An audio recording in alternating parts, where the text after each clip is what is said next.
We are so pleased to bring you this program as a part of Virtual Homecoming this year.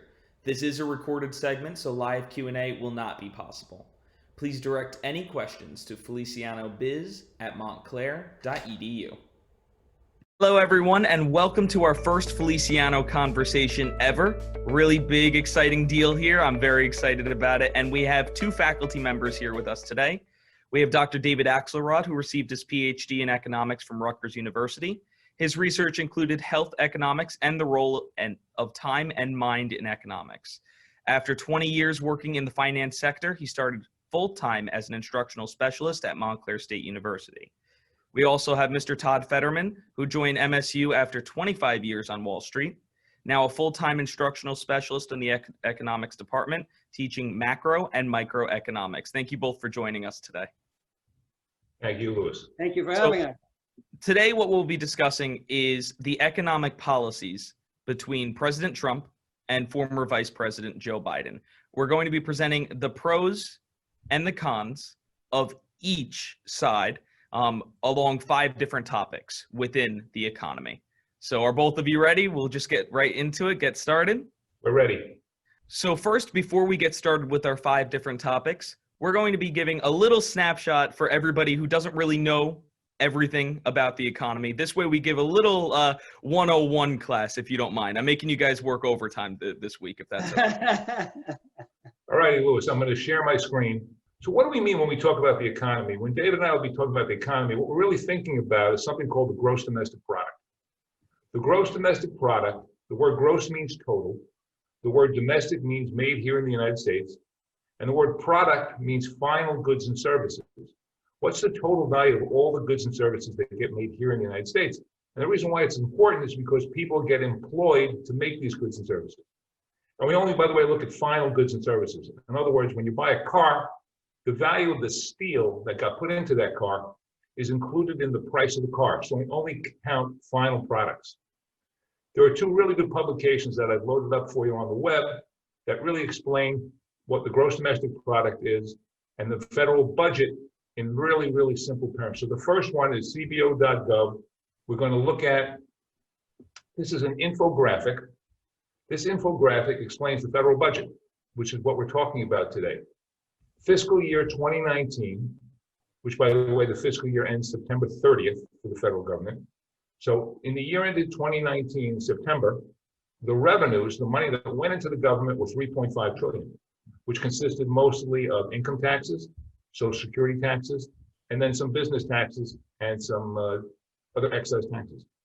Where'd the money go? The outlays were 4.4 trillion. So the first thing you notice is we had a $900 billion deficit. Mandatory are things that are by law required to be paid. Things like Social Security payments, Medicare payments, interest on the debt. Discretionary are things that are not required by law. Basically things like the entire budget for the federal government, for the FBI, for things like running Congress, other discretionary expenses. The military is technically discretionary. Scrolling down, we see where's the money come from? The revenues consist of mostly payroll taxes and individual income taxes. What are payroll taxes? Those are your Social Security taxes. In addition, you notice there's a small slice here for corporate income taxes. So it's not a big part of how the money, how the government gets its money, and some other stuff. Where does the money go? Here you see mandatory spending. The biggest pieces are Social Security, Medicare, and Medicaid, other mandatory requirements, and then the discretionary items are relatively small. It's defense spending, and everything else that runs the government. This is the Environmental Protection Agency, this is the FBI, everything that the government does in addition, the Justice Department. Second website I want to show you, which is great for reference, this is the US debt clock. What's the difference between debt and deficit? We'll see both of them here in a minute. In the upper left-hand corner, we see the national debt, and this clock is running in real time. Currently, it estimates that the United States has $27 trillion in debt.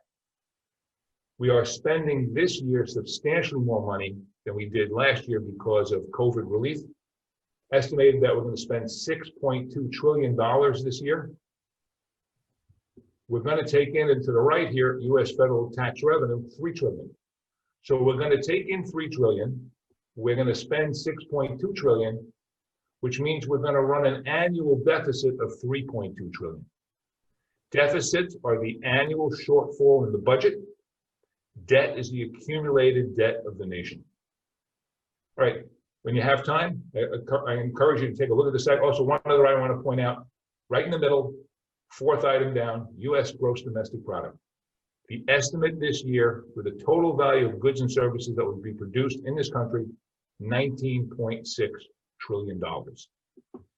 I just like to point out before you, okay, well. I put it back. No, it's okay. Since you put up that website though, we went $2 million more in debt in the time that you had that website up. So just pointing out how fast this clock goes, and now we're up 3 million from when you first put up this website. Right. So I just want people to understand the magnitude, the amount of money that the government is spending. Well, one last item, comparing this to the infographic, upper right-hand corner, the top two, income tax revenue. This is this is what you think of as your income tax on your 1040, and payroll tax, Social Security taxes mostly, and some medical taxes as well, but mostly Social Security. So we got 1.5 trillion in income tax revenue, another trillion in payroll taxes for 2.5. Where's the other 500 billion come from? Excise taxes and miscellaneous fees. Okay, now let's get started with our discussion.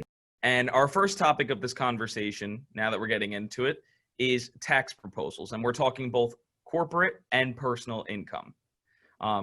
Now, Dr. Axelrod, we haven't heard from you yet, so would you mind presenting the Trump plan for tax proposals? Yes, I will.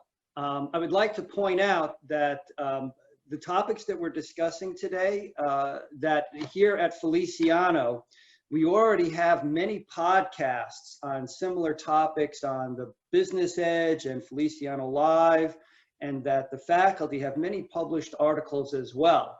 So the school is a great resource, not just for the classes, but for research. Okay, so what's Trump's approach? Trump's approach is sort of a more classic free market,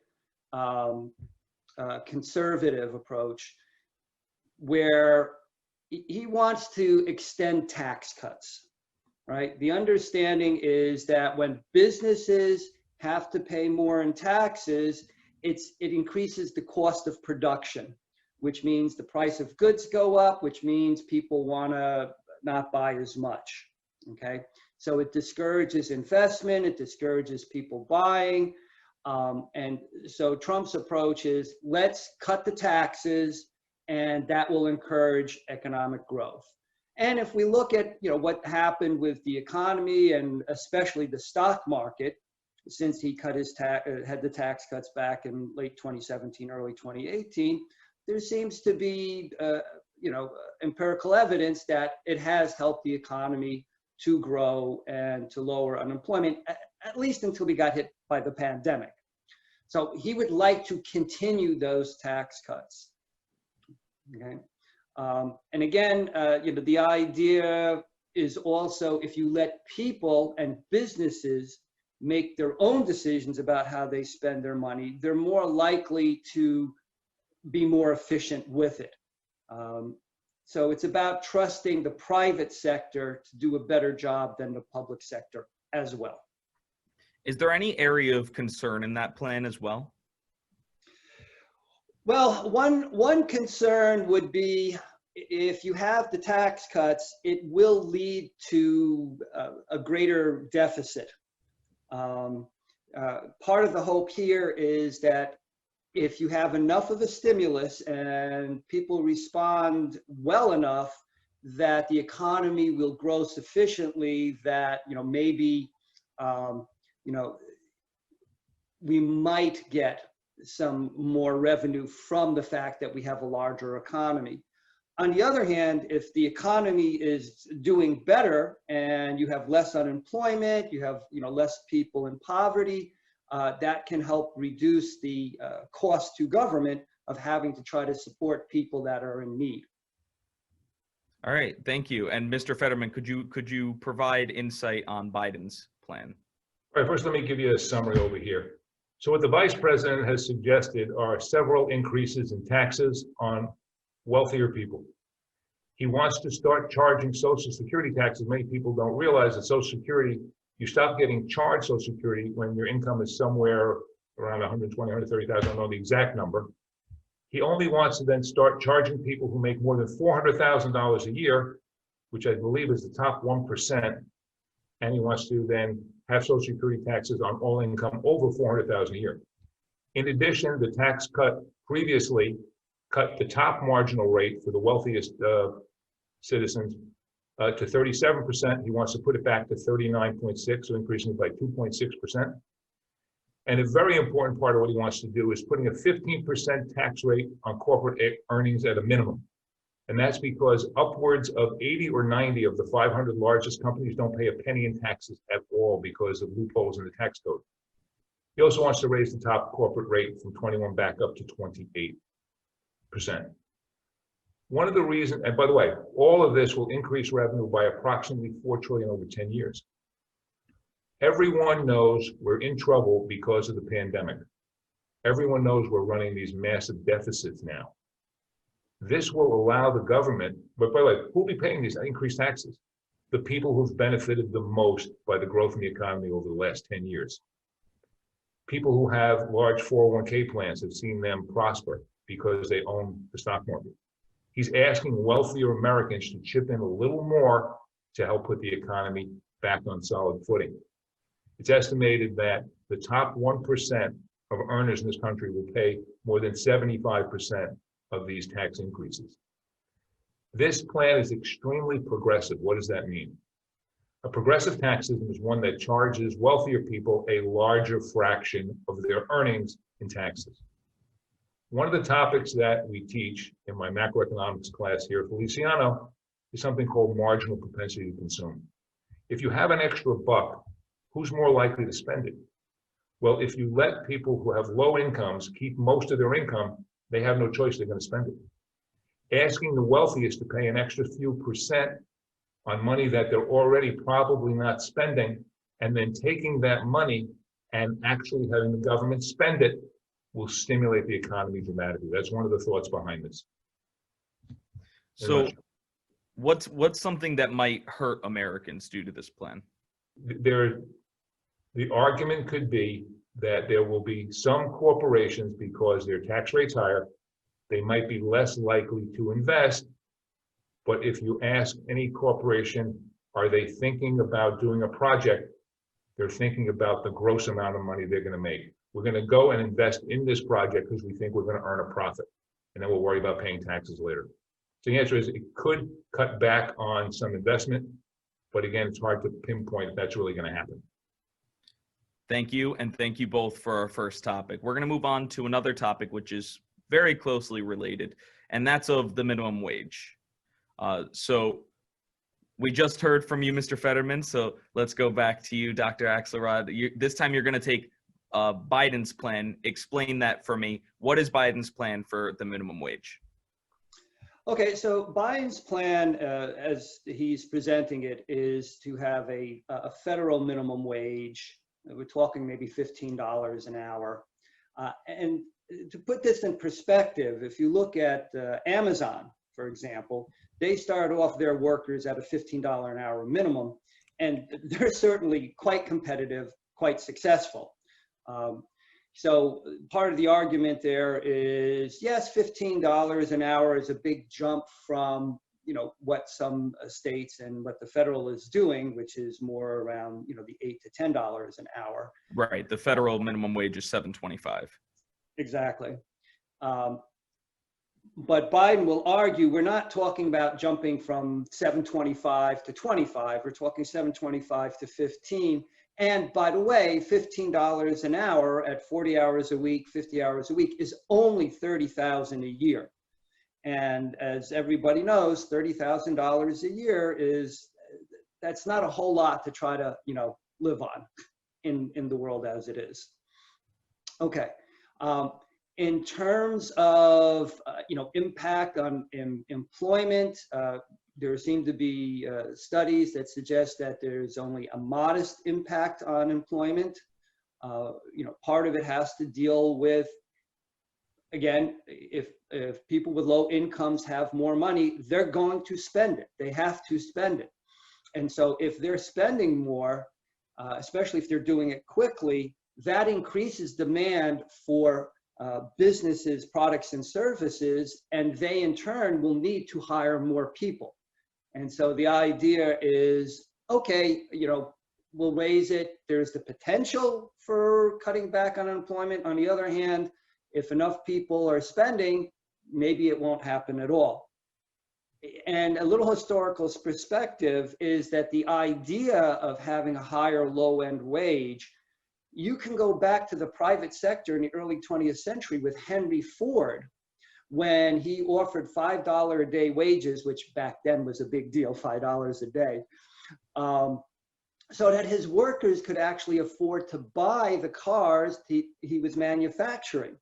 Because he recognized if they were buying cars, okay, that enabled him to mass produce, which lowers cost of production. And also it changes the culture so that cars become more embedded in our society. So, the notion of having a higher low-end wage, it's not just a quote-unquote socialist idea. It was embraced by some of the important capitalists of the 20th century. So if we go with Biden's plan, that would be a more than double increase to the federal minimum wage, going from $7.25 to $15. Right. Would that not also raise the prices of goods and services?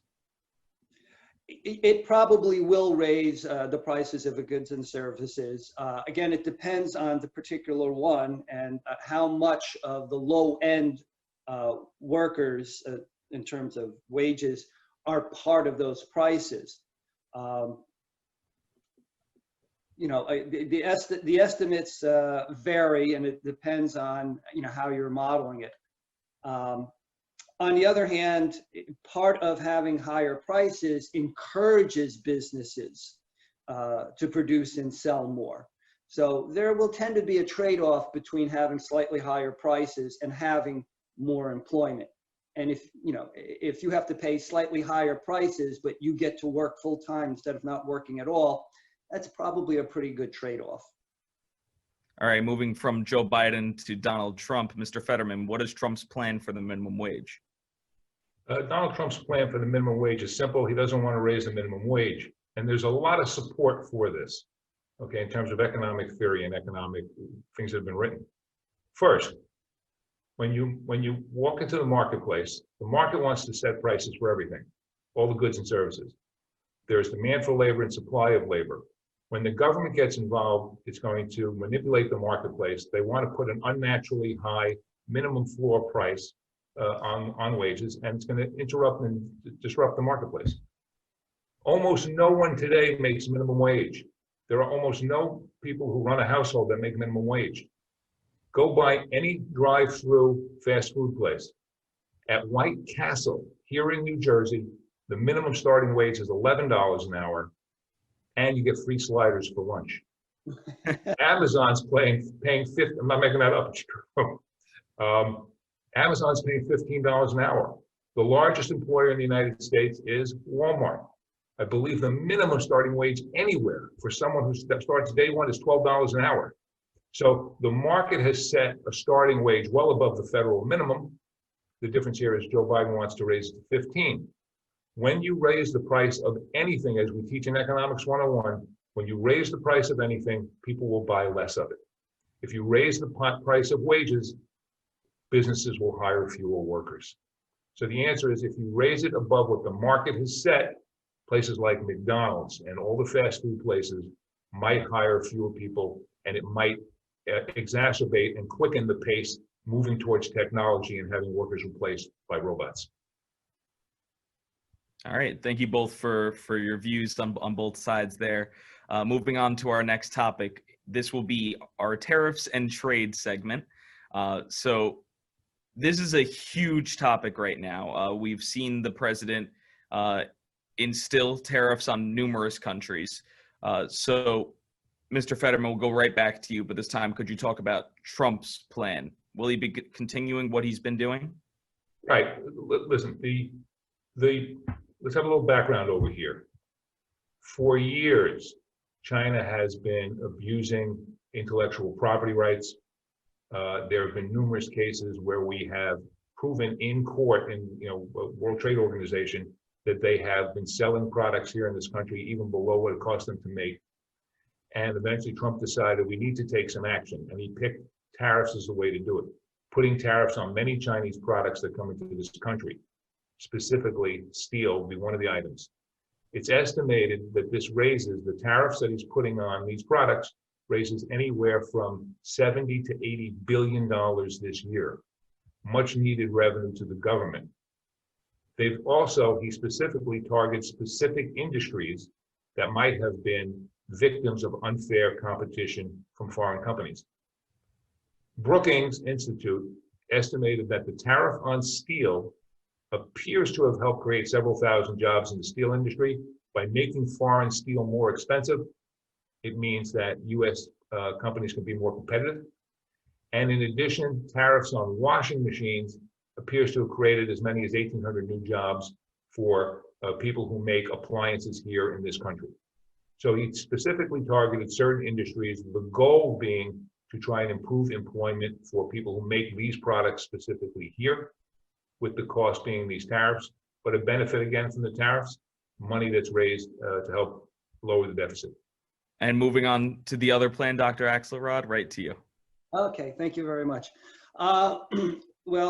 President Biden's approach, which is also supported by many economists, almost all economists and most policymakers, is to minimize the amount of tariffs that we're using. Okay, now there's a couple of reasons why. First of all, when we think about tariffs, it may be presented as a tax on foreign goods. It's sort of like the argument being, oh, we're going to punish China for what they're doing. But the reality is they don't pay the tariffs, right? U.S. citizens pay the tariffs.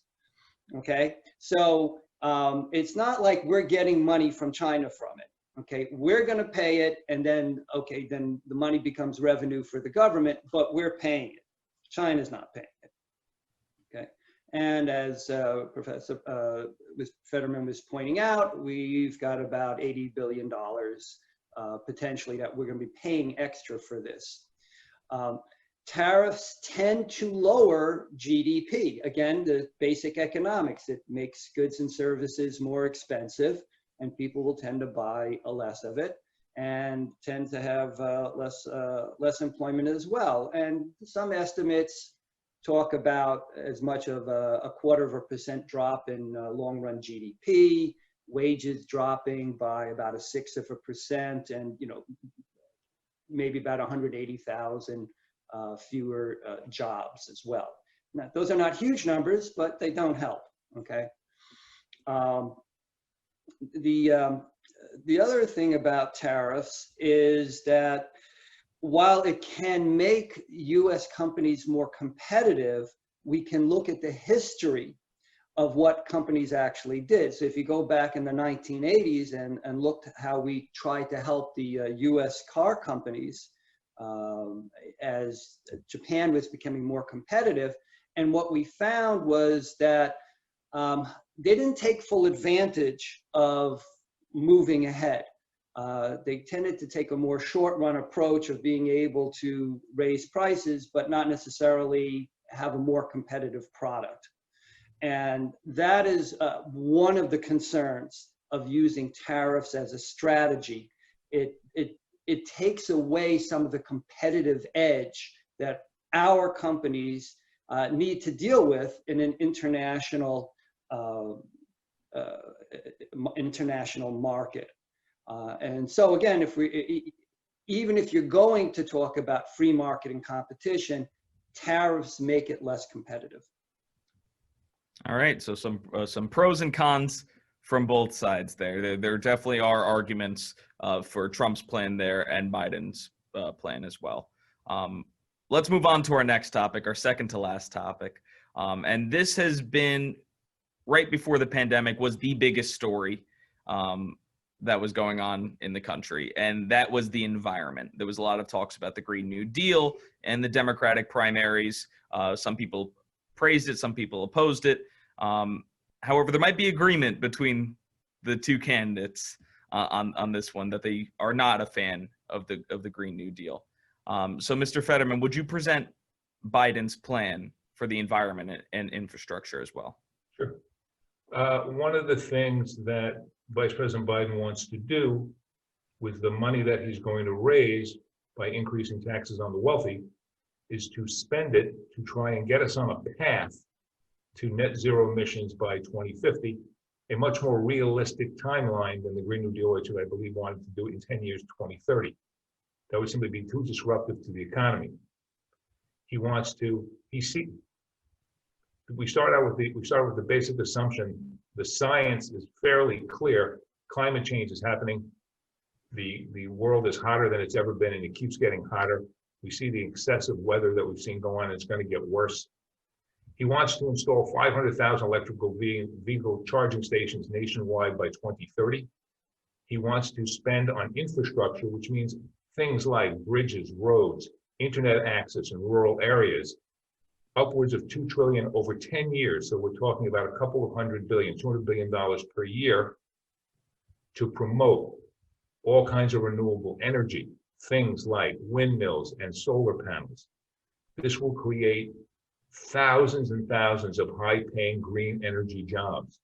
He's definitely looking at this as a win-win situation, asking the wealthier people to chip in a little more, spend it on what is clearly the future. And if we don't do it, if we don't invest heavily in renewable energy, our competitors overseas will. They will become more efficient in the long run. None other than Elon Musk. The reason why he decided to go into electric cars, he had an epiphany when he was in high school. He woke up one morning and said, we're going to run out of oil and gas one day. We have to start making electric cars. Okay. By making them more efficient, by figuring out ways to generate the electricity that you're going to put in those batteries, using wind and using solar and other renewable energies, we can clean up the economy and create a lot of high-paying green energy jobs. Dr. Axelrod, how does Trump's plan compare to Biden's? Okay, well, with respect to President Trump's plan, he also wants to see more infrastructure. But again, I think the approach is to have the private sector drive it more than the public sector. Again, the idea here is if it's driven by the private sector, the market will, communicate and reinforce what looks like what we really need as compared to, what people in Washington, D.C., think is important. Okay, so that's one take of it. In terms of environmental issues, President Trump supports continuing the extraction and development of fossil fuels. Okay, he's rolling back some of the environment regulations that they just seem to be too much. They're too picky. It's like, okay, yeah, you want to protect animals and such like that, but humans are more important. Okay, that's part of the take on it. And again, this is allowing the private sector to be able to take advantage of the resources that we have. And he also doesn't want the U.S. to be held back by agreements like, for example, the Paris climate agreements that other countries may or may not follow. Okay, we don't want to hurt our economy as a whole because of the fact that we're putting ourselves at a competitive disadvantage. And a lot of this is also driven by, yes, maybe the technology keeps advancing, and if it does, well, we'll have to adapt with it. But today, we need oil and gas, and so does the rest of the world. And as long as we need oil and gas now, we should be producing it. We should be the ones that are taking advantage of the resources that we have. So again, it's about, what do we need to deal with now as compared to what we're imagining is going to happen in the future. So when it comes to environmental issues, would we both agree, would all three of us agree that Biden's plan focuses more on the environment and looking towards the future, whereas Trump's plan is focusing on the economy now, what we need right now? I take a little issue with that, because there's no question that we've generated thousands and thousands, I don't know the exact numbers, of jobs in renewable energy. So it's very much economy related as well. If you haven't heard of the Gigafactory, it's one of the largest buildings on planet Earth where Tesla is making their batteries. And you can look up the Gigafactory. And that's that's 100% green energy jobs, high paying jobs, right? Building windmills, building solar panels right here in this country. So yeah, I would say Biden's plan is more focused on environment, but very much will also be a benefit to the economy. But wouldn't some of those jobs come from the fossil fuel industry as well? Yeah, well, I think that's one of the concerns that President Trump has, is if we try to push too quickly to go into this Green New Deal, what's going to happen? There'll be less consumption of coal, so there'll be fewer miner jobs. That's really going to impact people that have, not a very high standard of living. Okay, and what are their alternatives going to be? I mean, if you're talking about, for example, in West Virginia, that's a major part of their, their employment. Same thing with oil and gas. It is not an automatic that if they lose their jobs, they're immediately going to be finding jobs in the renewable sector. There's going to be disruption. However, in 1890 to 1910, when the automobile started getting developed, there weren't people who said, "Oh no, if we keep developing the automobile, everybody in the horse and buggy industry will be put out of jobs." It's part of the natural evolution of technology. Anyway. What it really comes down to is, what is the focus? Is it about the crises that are right in front of us? Or is it about this world that we're going to create for, 50 years or 100 years from now? And, what you're interested in is where we're going to be in 100 years, you might go a little bit more green. If it's about, how are we going to get through the next 6 months to a year, that's a luxury that some people will feel that we can't afford. There's definitely concerns on both sides of the aisle, whether it's for the economy or for the environment in general. There's concerns on both sides with that topic. So now that we've discussed that, let's move on to our final topic. And we saved this one for last because it's a big topic. So big that it encompasses 1/6 of the United States economy. And that, of course, is healthcare. So first of all, before we get into any of their plans, why does healthcare encompass 1/6 of the overall U.S. economy? Well, to answer that is, people on average live to be about 80 years old. It's a little variance in states and a little variance by gender, but you don't get to live to be 80 without a lot of help. Okay. And, it may be just, some pharmaceuticals. Sometimes it's more major intervention. But let's keep in mind, if you go back to the turn of the century, as in the turn of the 1800s to the 1900s, average life expectancy was only around 40 or so. So it costs money to live longer. So that's why healthcare is such a big component of our economy. Also, one of the things, and this is a very complicated topic. Most people have health insurance. Now we're concerned, and Biden is definitely concerned about providing more coverage for more people. Most people have coverage through their work. Most of the coverage pays most of the expenses.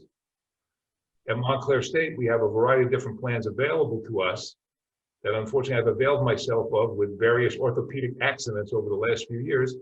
I didn't pay a nickel out of pocket. I didn't hesitate to seek medical care because I knew it wasn't going to cost me anything. I pay premiums for my paychecks, but the actual going to the doctor didn't cost me anything. Roughly 85% of this country, between 80 and 85%, has health care, has some kind of insurance. They're more likely, from their employer, they're more likely to seek out health care because they don't perceive the true cost, which means there's more demand, which drives up the amount of health care being consumed. Right. And Mr. Federman, could you continue on, but now could you speak on Biden's plan? Okay. All right. The vice president is opposed to Medicare for all, but he wants to create a public option. We are the only first world country that doesn't provide healthcare for everyone. Right now in this country, approximately 15% of the people don't have healthcare. Because of COVID, several million more have been added to that over the last few months. We want to have a plan that everyone can get coverage, that it doesn't have to be tied to your job. He wants to lower Medicare eligibility to the age of 60, create that public option, and spend approximately, again, we're talking about 30 or 40 million Americans out of 325 million who don't currently have insurance. Wants to spend an estimated 750 billion over a decade. So we're talking 75 billion a year, 75 to 100 billion a year, money provided by his increase in taxes that will provide health coverage for almost everyone. There are huge benefits to having health care coverage. By having preventative care, you can save a lot of money in terms of long-term care down the road. People are healthier when you get preventive care. There are a few days off missed from working. And in addition, and this is critical, part of his plan is to protect people with pre-existing conditions, diabetes, miscellaneous other things, so that when you go from job to job, you know you can still get covered because you have access to health care. If you're under some kind of public option, you're going to be covered for those as well. That's it. In a nutshell, wants to make sure that people are protected with medical coverage, which pays benefits by having a healthier population. And Dr. Axelrod, in contrast, how does Trump feel about this? Okay. Before I say this, I want to remind our audience again that, you know, at Feliciano, on our social media, we have, you know, Business Edge podcasts and Feliciano Live on all of these topics, and, you know, you get to spend a lot more time in detail of these. So just as a reminder for people if you are hungry for a little bit more. A shameless plug, if you will. Well, you know, all plugs are shameless. So President Trump's perspective, he would like to see some spending cuts on Medicare and Medicaid. And thank you to Todd for those infographics in the beginning, because it's a reminder that with Medicare and Medicaid, we're spending over, you know, $1 trillion a year. President Trump does not see that as sustainable. Okay, that's a lot of money to be spending. So what's the take there? Okay, it's going to need to be trimmed back, at least somewhat. And his take is that people need to take on more responsibility for their own health care, right? They may need to work longer, right, to be able to afford insurance coverage, again, from companies that provide insurance coverage. Or they may need to make better investments to afford private insurance, okay? Now, one of the things that he likes to see is improved negotiated prices for prescription drugs. And so that will help lower costs as well. And of course, you know, art of the deal, he's very big on being a better negotiator. So he sees a room for improvement there on the negotiation stance. Louis, I got to just jump in here. Over the last week, I saw President Trump several times when asked, because a court case is coming up sometime in early November about the Affordable Care Act being challenged, and it's going to be in front of the Supreme Court. And he already got rid of parts of the Affordable Care Act and trying to get rid of the whole thing. And when asked, says, I'm going to replace it with a plan that's better, provides better coverage, and it'll be cheaper. And that's it. You never hear what the plan is, because there is no plan that's cheaper. You can't have more, you can't provide more and have it cost less, right? It was extremely difficult to put together Obamacare in the first place, the Affordable Care Act, and he constantly keeps harping, we're going to replace it with something better that costs less. It's one thing to say it, but for 2 years, the first 2 years he was president, there was a Republican Senate, Republican House, and he was in the White House, and no plan came up. So it's very questionable at best. I understand that he wants to cut massive expenses. That's clearly what his position is. So you're saying he's all talk, no game in that situation? Specifically on several things, but specifically when it comes to replacing the Affordable Care Act, 100%. All right. Thank you very much. And I know I said that was our last topic, but I do want to add one more because I think this is very important as well, especially in today's day and age. And this topic is constantly changing these days. And that, of course, is the topic of stimulus plans. First, we've seen Donald Trump say at some points that he will refuse to negotiate about stimulus plans until after the election and until after he claims his second inauguration.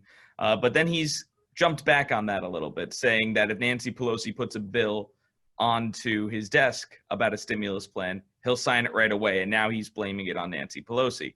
So what is Trump doing on this? Does Trump want a stimulus plan? Does Trump not want a stimulus plan? What's going on with that? Well, I'm taking Trump's point of view here. It's extremely, the first several stimulus plans, there's more than one. There's been in excess of $2 trillion extra that's been spent replacing money that people weren't spending, and that has helped prop up the economy. In February and March, the stock market was down tremendously. Once the first several stimulus plans were passed, market came roaring back because people were still spending. Now, as people have lost the extra $600 a week, and again, there are still massive parts of the economy that are closed. Live entertainment is closed. Sports is open, but not for people going into the arenas. Wedding venues, things like that. There are large sections of live entertainment that's completely closed and will remain closed for a while. To keep people spending money, the whole concept of stimulus is great. When he specifically said, Louis, as you pointed out, he said he was sick and tired of the negotiating, not going to have anything else to do with it. Stock market dropped between 2 and 3%, literally in 5 minutes.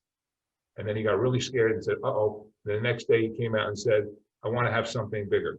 Right now, I don't know that there are enough Republicans and Democrats together who are willing to pass it because of the politics.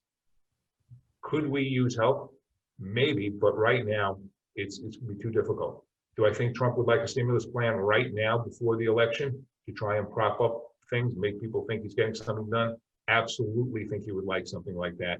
I'm not sure there's enough Republican support in the Senate.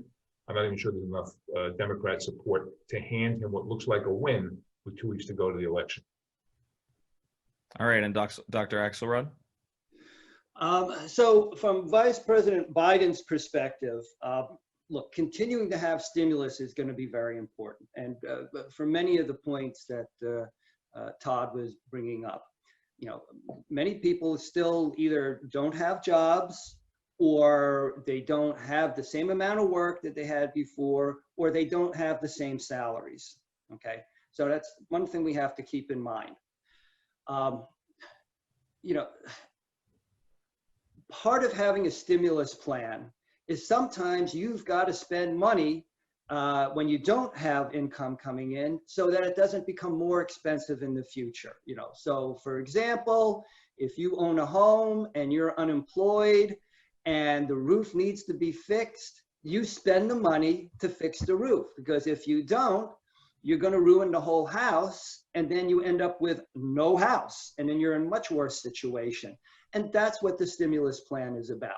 It's making sure people have enough money for food, that they have, they can afford to, live where they are. And so part of the plan is also to limit the amount of evictions, okay? That they can afford health care, because we clearly need more of it, to be able to afford the new methods of educating their children, okay? They need to be able to have, in many households now, they need to have at least one of their parents stay home to help the kids do online education. Well, that's a paycheck lost for many families. So in order to make that affordable, they need some more help with the stimulus.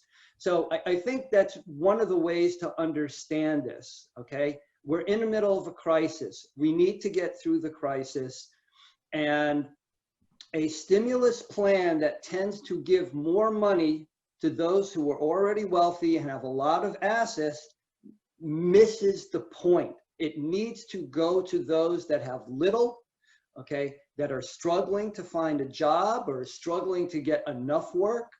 I would say that, Vice President Biden is very concerned about the people, that are traditional blue collar workers, those that are struggling families, and, what we would call Main Street is compared to Wall Street. And, we need to bail out not just the wealthy, not just the states that support Trump, but to bail out all the states. If we lose the coasts, if you lose New York and New Jersey and California, that is a huge part of the economy that the other states just are not going to be able to make up for. I think it's important to note that neither Trump nor Biden's plan covers a stimulus package that would include coverage for individuals between the age of 18 and 24 that are still on their parents' health insurance. And I say that as a young individual, and myself and many of my friends and my coworkers and my acquaintances and most students on the campus or just go to school here did not get anything, because if you were under 18, you got $500. Well, your parents received $500 for the kid. If you were over 24 or on your own health insurance, you received that $1,200 unless you were making a certain amount of money. Is it problematic that young people between 18 and 24 are not receiving any stimulus checks? Because I feel of all people, we are the ones that spend so much money.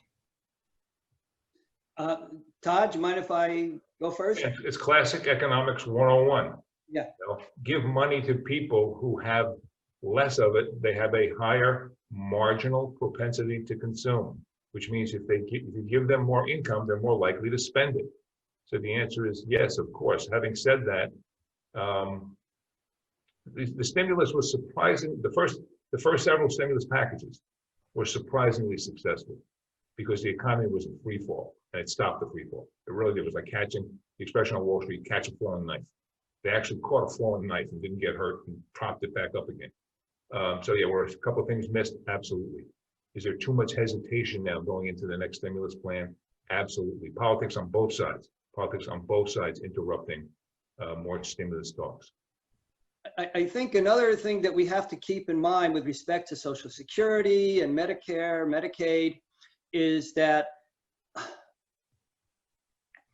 having older people have the resources to be able to retire is essential for moving them out of the workforce so that there is more work available for those at the younger age. And we can't have the older generation competing with the younger generation, especially in the middle of the crisis. Louis, I think you're bringing up a very, very important point about the young generation now. It's leading to a delay in their education. We're starting to see numbers suggesting that there's a 15–16% drop in students starting freshman year in college, countrywide. So the article today. but I mean, it's understandable. It's understandable. It's not irrational, but that's going to be a problem. And so when we think about these solutions,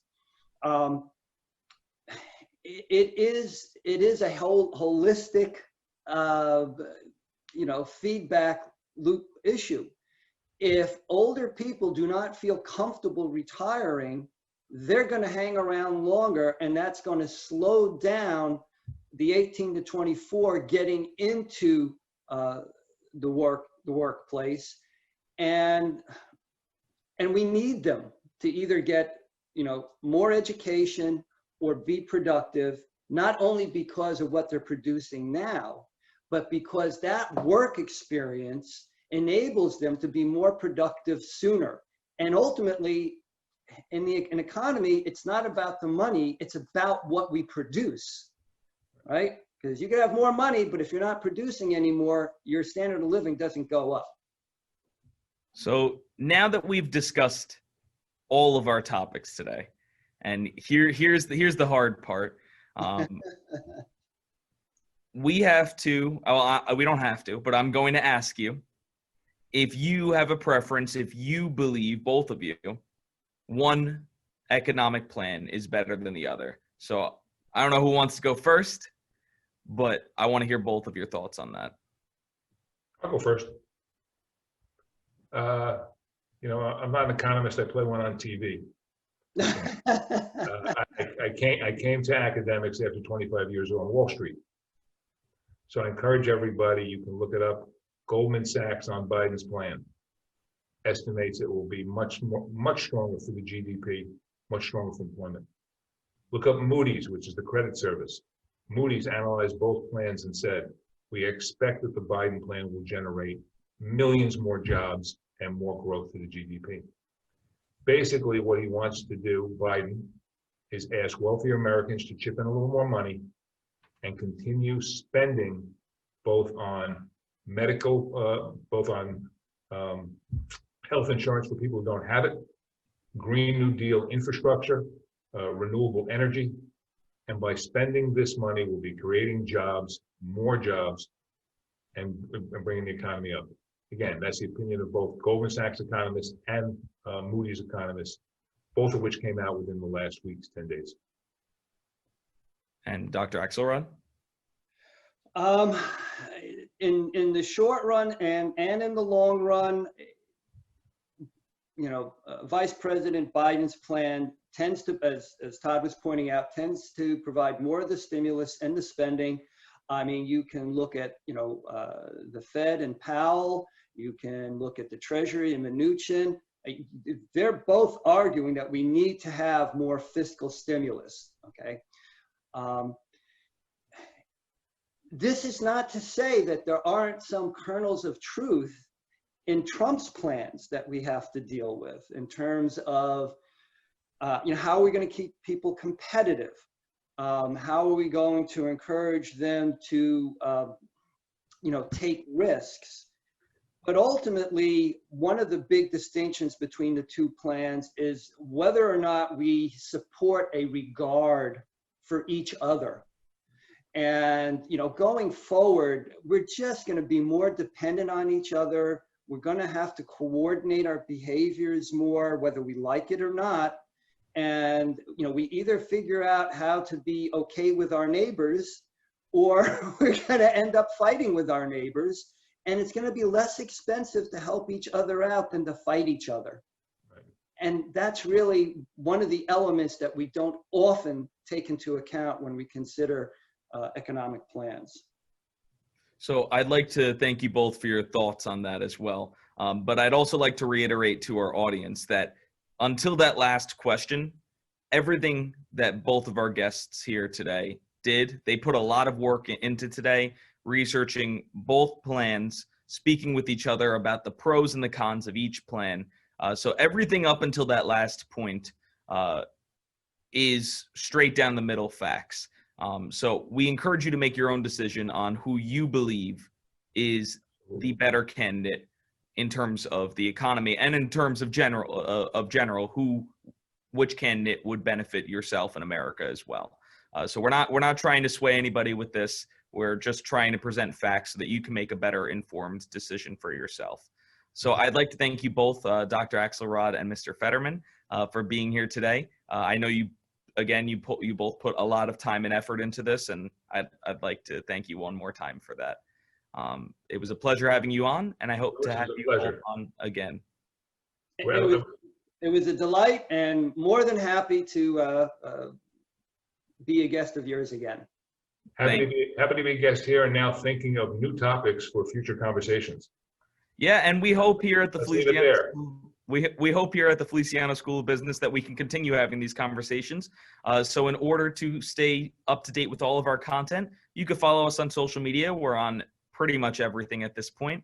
And as Dr. Axelrod alluded to before, we have podcasts, we have features, we have live segments, and we also have now segments as well. And now we have Feliciano Conversations.